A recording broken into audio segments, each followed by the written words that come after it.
Readers Entertainment Radio presents Booklights with your host, author Lisa Kessler. Booklights, where we're shining a light on good books. Hello, everyone. Thanks so much for tuning in to Booklights today. You guys are in for a treat. Lee Goldberg is back, and he is so much fun. You will love him. And if you haven't read his books yet, I bet you've watched his TV shows. But if you don't think you know Lee, I will introduce him here with his bio.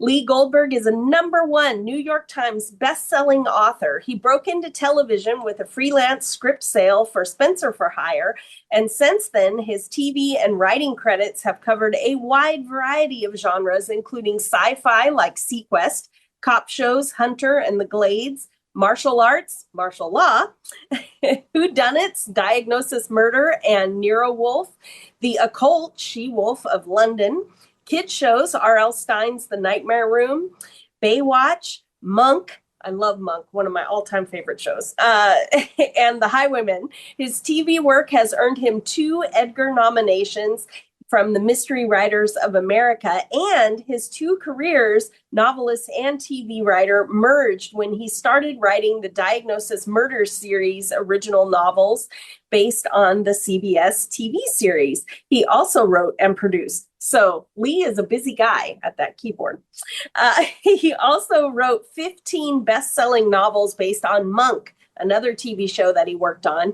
And he also was the co-creator of Hallmark movie series Mystery 101. He teamed up with Janet Evanovich. We've all read some of her books for the Fox and O'Hare novels. And his most recent books, including Movieland, the 4th book in the Eve Ronin series, Malibu Burning, the first novel in the Sharpe Walker series, and the genre-bending thriller Calico, which I think we talked about last time he was on.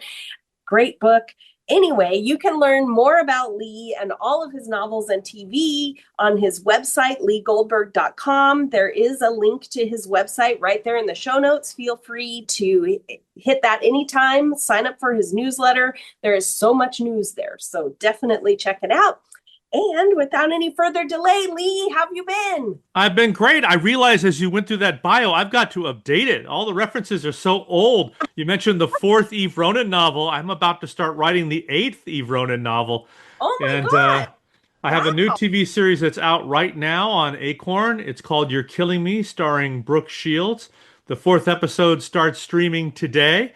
It debuted 4 weeks ago. It's the biggest hit in Acorn's history in viewers and new subscribers. So we've already been picked up for a 2nd season, which we are hard at work on already. I spent the weekend working on a script. So it's been a lot of fun doing that show. I didn't create it. It was created by Robin Bernheim, with whom I co-created Mystery 101. And I'm also working on it with Fief Sutton, Emmy Award-winning, Peabody Award-winning, WGA Award-winning writer of Cheers and Boston Legal. Oh so, my gosh. It's a great show to be on right now. Wow. Well, this new book that just came out, Murder by Design, that one is a whole new series too, right? It is. It is a brand new series. I've been writing police procedurals for quite a while, and I had this itch to kind of get back to the classic whodunits like Monk and Nero Wolfe. You know, it's a genre I enjoy, but frankly, I'm kind of tired of it. I shouldn't say that because I'm doing it right now, and you're killing me. It's the quirky detective with the interest, with the assistant who solves crimes. So I just had to come up with a way to do it that felt fresh and different, and allowed me to have some fun with it, which is how Murder by Design and Edison Bixby came about. But I don't want to jump ahead of your question, so I'll be quiet now. Well, that dovetails right into it, because I was going to ask about the inspiration, because he sounds very quirky, kind of along the lines of Monk. Do you want to tell everybody, did the character come to you first, or did you want to write a whodunit, or how did it all come to be? Well, what came to me first was I read a quote somewhere, and I don't remember where, and I'm going to mispronounce this guy's name probably. A famous architect, I think he was the dean of the Columbia School of Architecture, named Bernard Tashimi, once wrote that the best way to understand architecture is to commit a murder. And his thesis was that no crime can be committed without the architecture being an accomplice, without making the crime possible or even inevitable. Oh, wow. If Okay. you look at all those heist movies or even spy movies like Mission Impossible, architecture and design play a huge part. The bad guy has to subvert the architecture or the expectations of the architecture or the use of a device to fulfill their evil ends. And I just thought that was fascinating. And I began devouring books on design, not just of architecture, but landscape, devices, cars, traffic, all kinds of things. And I was doing that for years. And when I finally got this itch to go back and write a book about a quirky detective, I thought about that. What if that's the way he looks at the world? What if that's how he solves crimes? Well, that could be pretty boring and pedantic, which a lot of these whodunits can be. So how can I make him fun and different? And also maybe poke fun at the genre itself. Uh-huh. And that's how Edison Bixby was born. I mean, if you look at Nero Wolfe, who's, outrageously fat and never leaves his brownstone. If you look at Monk, who has obsessive compulsive disorder. If you look at Hercule Poirot, who's, I don't know whether he's gay or straight or what, but he's a weird dude. I mean, you look at Sherlock Holmes, he's a coke addict. They all have this common thread of being social outcasts who don't quite fit in, except they have Right. this superpower that allows them to solve crimes and astound their hapless assistant. Well, I started by making Edison Bixby not a social outcast. He is good looking. He's filthy rich. He gets laid all the time. He's an LAPD detective who arrives at a crime scene in a Bugatti with a bubble light on top. Every woman wants to sleep with him. Every guy wants to be him. He has the perfect life until he solves a crime and one of the people he accuses shoots him in the face. And that gives him, he survives it, but he comes out of it with a neurological disorder, a traumatic brain injury that basically makes it impossible for him to hold his tongue, to think before he speaks. He says whatever crosses his mind. If you were to, if a good-looking woman walks by, he'll say, "Nice ass," without even thinking. Or if someone says to him, "Do I look fat in this dress?" he'd say, "Yes." Those are similar offensive, Right. but he just says whatever crosses his mind. So he is not able to be a cop anymore. It's caused too many lawsuits and problems. So now he's working as an insurance investigator, and he has an assistant whose job, on paper anyway, is to smooth out the problems, to apologize for Bixby so that he doesn't get into trouble. But it's not be much more than that. So this is sort of my way of honoring the genre, but at the same time poking fun at it, because Bixby and his assistant, Wally Nash, a struggling actor, are very much aware of how they fit into that genre. They reference Monk and Sherlock Holmes and Nero Wolfe and Hercule Poirot and Miss Marple and all the others.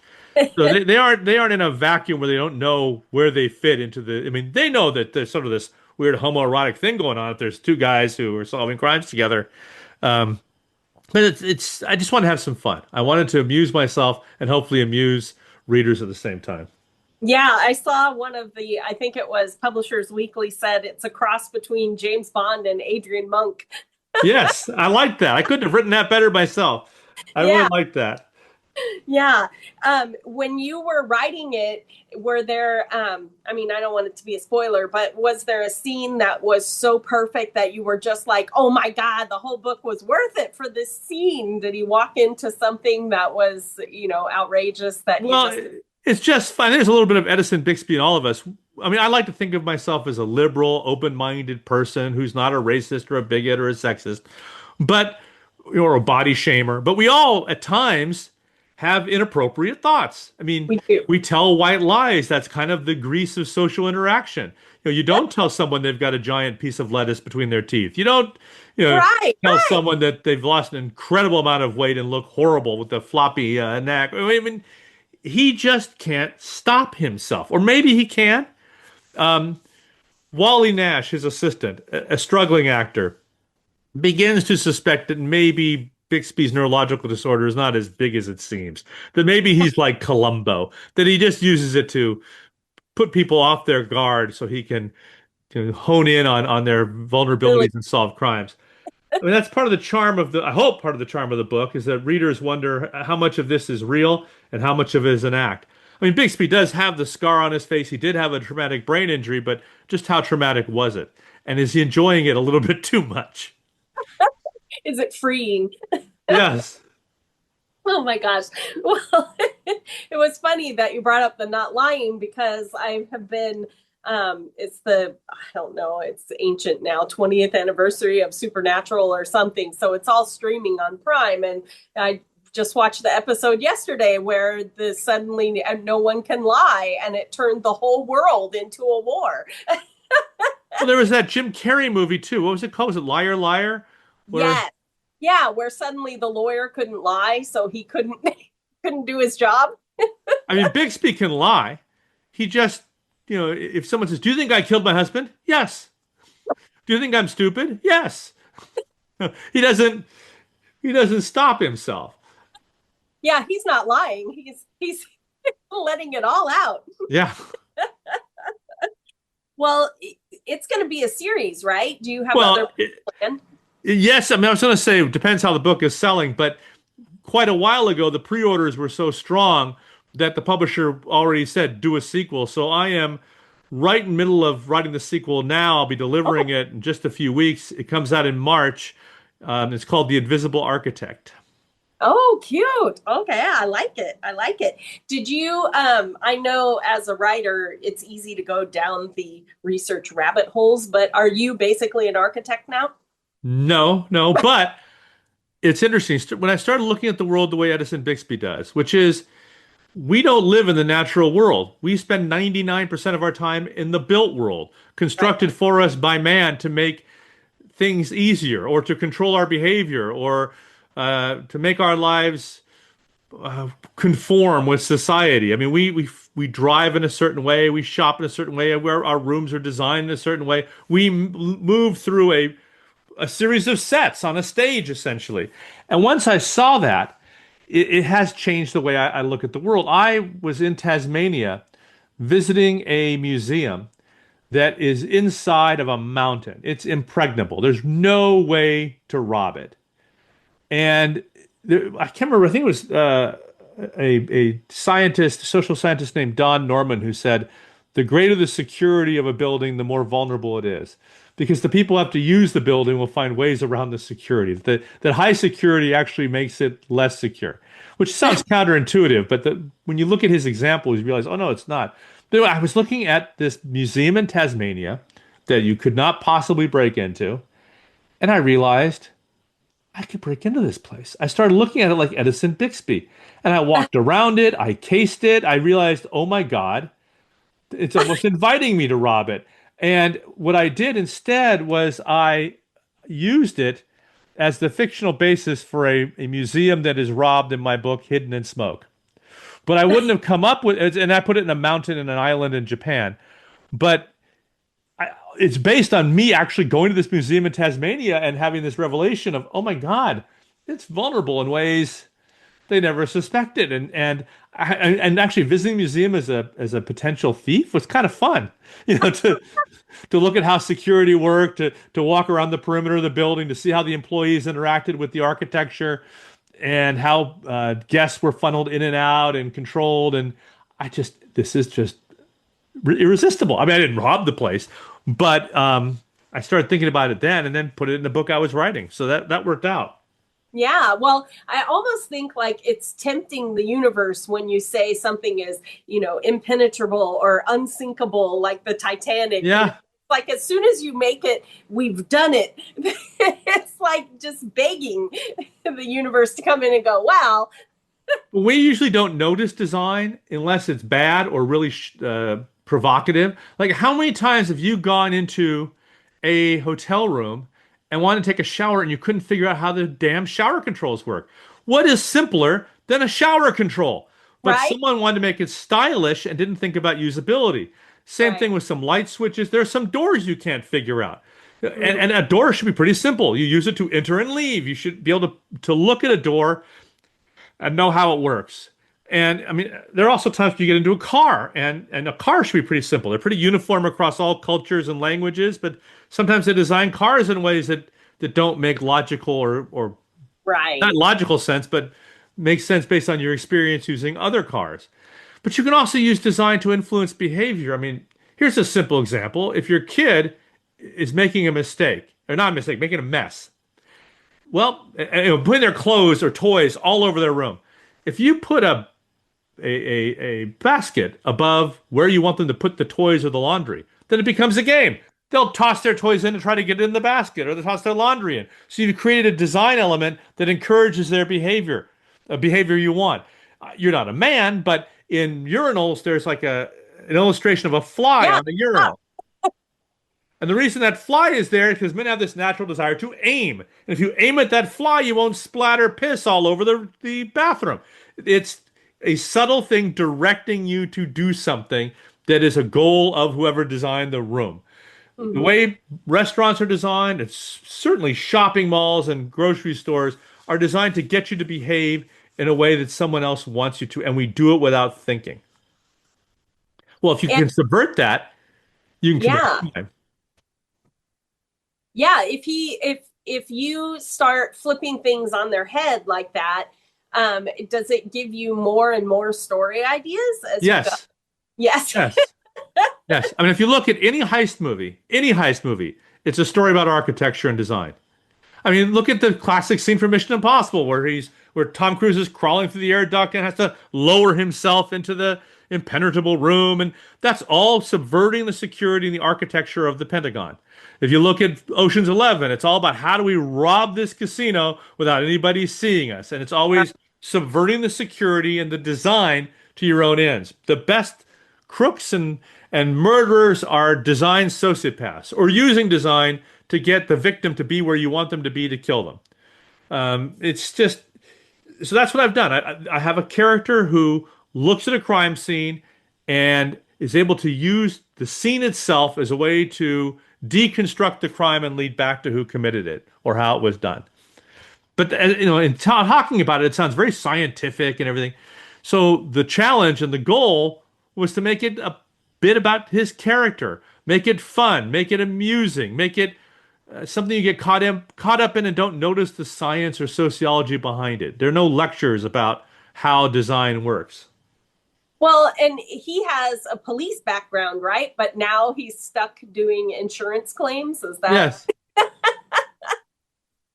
But somehow he finds the simplest claim. Woman trips down a flight of stairs in the mall in front of hundreds of people and says it's murder.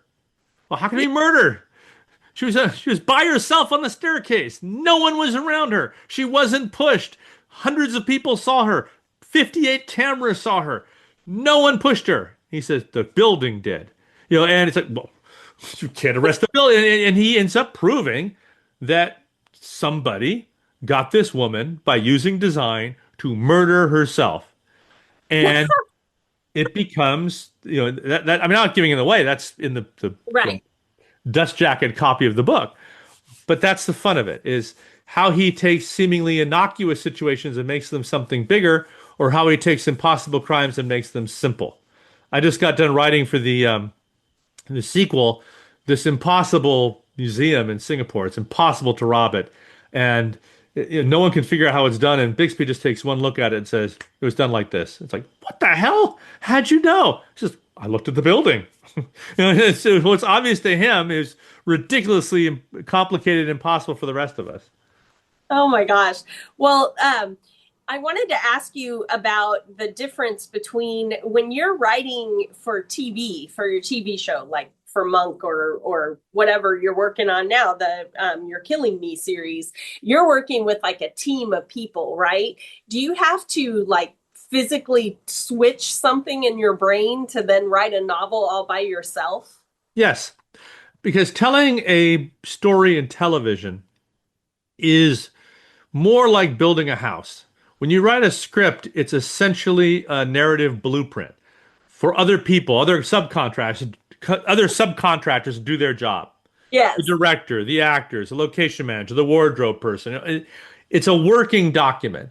It's obviously it's meant to be entertaining to read, but that's not how you write it. You write it so people can get their jobs done. And it's also a document that says we're going to be shooting this in X many days on this many days on our standing sets, this many on location. There's a lot that goes into telling a story in television that doesn't have anything to do with the story, but with the limitations and constraints of production. It's a design problem. I have to tell a story that can be created in the real world, either told on buildings and places that exist, or structure that has to be designed to tell my story. There's a design problem. But also the way you tell stories in television is different than the way you tell them in books. In television and film, you have everything that happens has to come out through dialogue or action. If you don't see it or hear it, it doesn't exist. In a Right. book, you can get inside people's head, you can describe things, you can have backstory and all that. You are the director, the actor, the location manager, you're everything. You're everything. Yeah. You are designing a story that takes place in someone's mind. You are directing their vision and how they think. So the way you tell a story in television is very different. You don't have exposition, the information that you need to impart has to come out organically in the way people talk and behave. You can't just have a paragraph that tells the reader what you want them to know. In fact, if you're an author of a book, you better do it in a more artful way than that anyway. Right, But still, right. it's a different way of writing. That's why I could, years ago, work on a Monk script during the day and shift to a Monk book at night because they were very different ways of telling stories. And in Wow. some ways, it was a different Monk. And so during the day, I'm in a room with a lot of other clever writers, and we Right. are breaking the story together. We're plotting it together. We go off and write it individually, but we're plotting it together. So when it's time to rewrite the script, anybody in the room can jump in and rewrite a scene or prep with a director or an actor because we all know the script intimately and all the elements of the script. The other nice thing about a room is it forces you to be creative. It forces you not to fall victim to your own cliches, your own bad habits. And or if you can't get something, like you know what you're going for, but you just can't figure out how to do it, someone else in the room can say, "Oh, I see what you're trying to do," and have the Bounce off. solution. Yeah. But sometimes it can also be a pain in the ass. Right. You don't want to compromise all the time. You want to do it your way.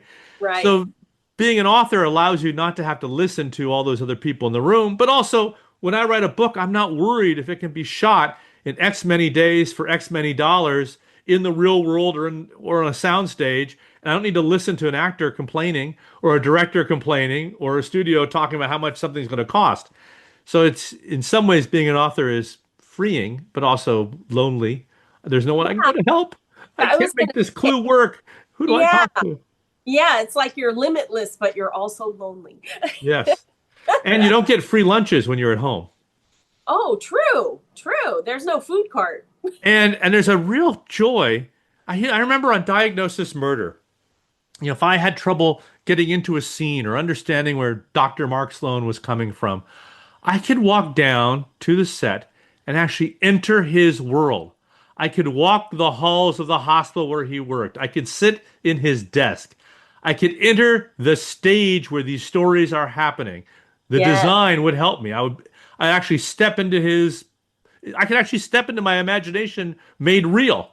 So it's a fascinating, and it's a theme that I continually explore in my Eve Ronin novels. Those are police procedurals about the youngest female homicide detective in the history of Los Angeles County Sheriff's Department. She got her job through, I won't go into the whole details, but she's unqualified for her job. She doesn't deserve to be a homicide detective. But she's become notorious. She's solved these cases, and a TV series is made about her life. And she's now solving crimes at the same time this romanticized, bigger-than-life version of herself on TV is solving crimes.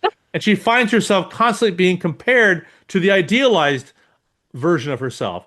And also, there's a set of her police station that's identical to the one she works in.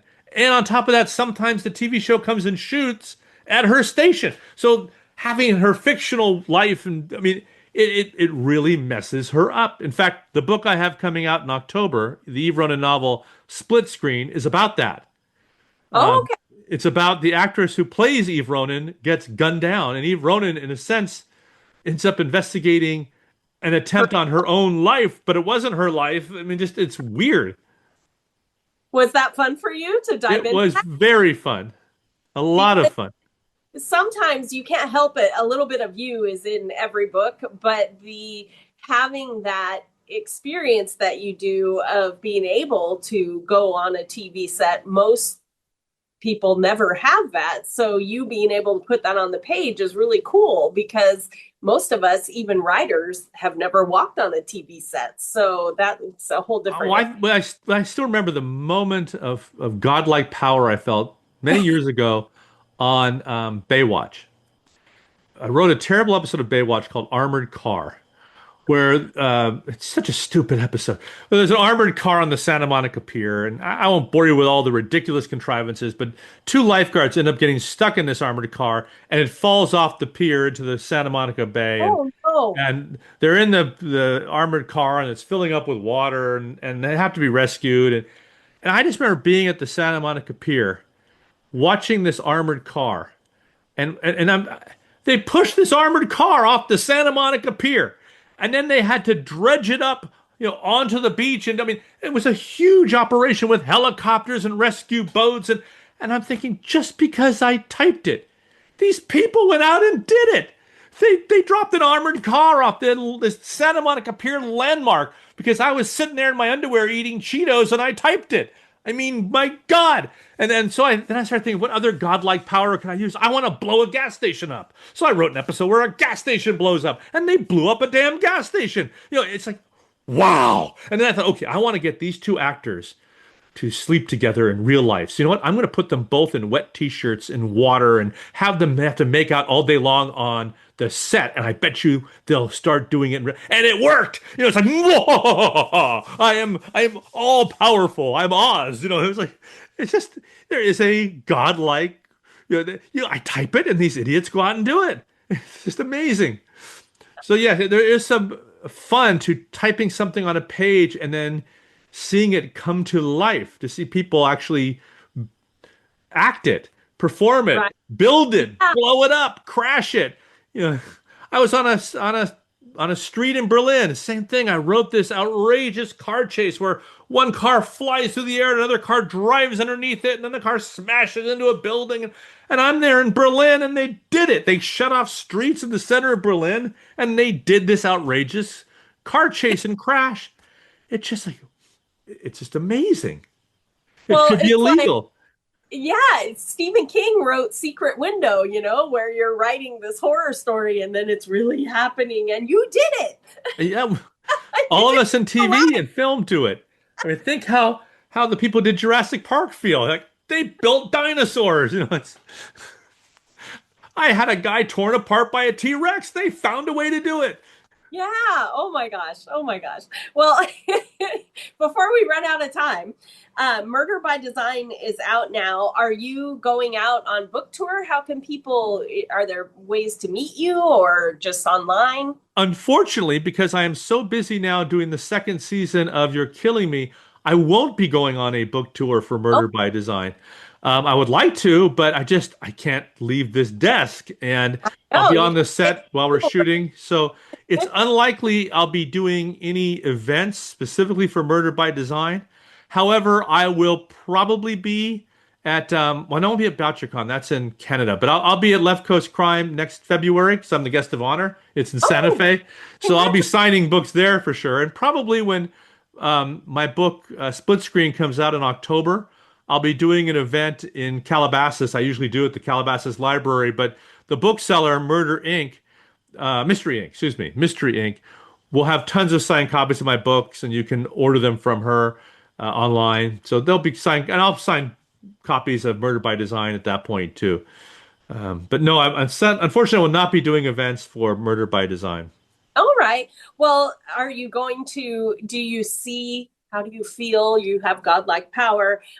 Do you see Edison Bixby ever having a TV show like Monk? I should be so lucky. I mean, I've been fortunate that most of my books have been optioned for television and film, but so far, nothing's come of it. I mean, Eve Ronin has been optioned, and there's a great showrunner, great producers. Madison Lintz from Bosch is attached to star as Eve Ronin. Now, whether that'll happen or not, I don't know, but these things move along and they get really close and then they dissolve. I mean, I've had so many movies and TV shows come close to happening, based on my books, and then for whatever reason they don't. Right. But we'll see. I mean, sometimes it takes a long time for these things to see fruition. Well, and you have to get perfect timing with everyone's schedules. There's so many people involved, with making shows and things, because it's less about people's schedules than it is about money and about network schedules and what they need, what their vulnerabilities are as a streamer, what they're looking for, what kind of projects, who has deals and who doesn't, and what their commitments are, and how you're going to finance it. Like if you look at I say my show, but I didn't create it. Robin Bernheim did. But if you look at You're Killing Me, it's a massive co-production tapestry. There are a lot of production companies around the world that had to come together to finance this show and get it off the ground. So Wow. it's more complicated than it looks. You can't just have an idea, sell it to a network, and it happens. These TV shows cost tens of millions of dollars to produce, and that's a Right. cheap one. So, And with all the different streaming companies, are there more opportunities, do you feel like, for TV shows? there's more opportunities, but also more competition, and also more narrowcasting. And also, a lot of these streamers have output deals with particular studios or production companies. So, if you are in line with one of those, you may have a hard time getting in. And I mean, there's so many other things that are involved. If they have other projects that are similar, Mm-hmm. and then have a bigger star or a bigger producer attached, or they have a commitment. It's so complicated putting these deals together that I don't try to worry about it. I just try to write good stuff and hope that maybe some of it will end up on screen. But unfortunately, most of my television career has been spent working on programs that other people have created. Like I didn't create Monk, I didn't create Diagnosis Murder, I didn't create SeaQuest or Baywatch or Hunter or Spenser for Hire or any of these shows I did. But that's fun. That's fine. I have a good time. Yeah. Yeah. Well, everybody go out and grab a copy of Murder by Design. It's available everywhere. It was way up at the top of Amazon today, just so you know. I'll have to go look and stroke my ego. Yeah. Oh, I have to tell you because I think you'll find it funny. But when I was getting ready for our show today, you know how Google has the annoying AI now that like summarize whenever you're looking things up. Right. And I'm trying to get to your website, and Google AI, I had to write it down because I thought it was so funny. It said, Lee Goldberg is a double threat, weatherman and #1 New York Times bestseller. Oh, God. And I'm like, he is not the weatherman. And you could see your pictures. This is not the same man, but that's how smart AI is. Did you correct the AI so it doesn't make that mistake in the future? Because it's done that before. I'll ask it a question and it'll give me an answer I know is wrong. You know it's wrong. Yeah. It conflates stuff. It makes stuff up that it thinks you want to hear. People guess. who rely on AI are making a big mistake. Right? Yeah, I think AI is it just is the worst. Well, and it stole all our books. And anyway, but you're now a double threat because you're a weatherman and a #1. I'm also a sportscaster. There's a Lee Goldberg in Maine who's a sportscaster. There's also Lee Goldberg in Phoenix who's a famous pancake chef. He does interesting sculptures and designs with pancakes. I've had that attributed to me as well. There's also Lee Matthew Goldberg, who writes crime novels, and I often get credited with his books. And I also have the experience of, for instance, if he cancels a conference appearance that we're both at, I will end up going to the hotel and find out that my room has been canceled because they don't realize we're different Lee Goldbergs. And so that becomes a problem. Or people will send me emails praising or complaining about his books and vice versa. And I get emails literally every day meant for Lee Goldberg, the weatherman, either praising how I'm dressed or criticizing my forecast. And he gets criticism too about the books, you know. So one time when I was in New York, Lee Goldberg actually had me on the show just to kind of break the internet. And that was fun. We had a lot. If you look online, the two Lee Goldbergs, the picture of he and I with my book, True Fiction. Oh, that was great fun. That's great. Well, maybe that's where AI picked it up that you're a double threat. But I was like, I'm looking at the pictures. These are not the same man, but AI. I don't get how people write me these emails on my website complaining about my weather casting or complimenting me on my clothes and don't notice I don't look like the guy. I'm not him. How do you make that mistake? I don't know. If AI says it must be true. But thank you so much for being here today. I could talk to you all day, but I know you got to write another book. So everyone go out and grab Murder by Design. It's available everywhere. Sounds fantastic. And thanks again for being here, Lee. It was great chatting with you. My pleasure. Thanks for joining us on Booklights. Be sure to connect with us at www.readersentertainment.com for articles, blogs, videos, and podcasts that matter to readers.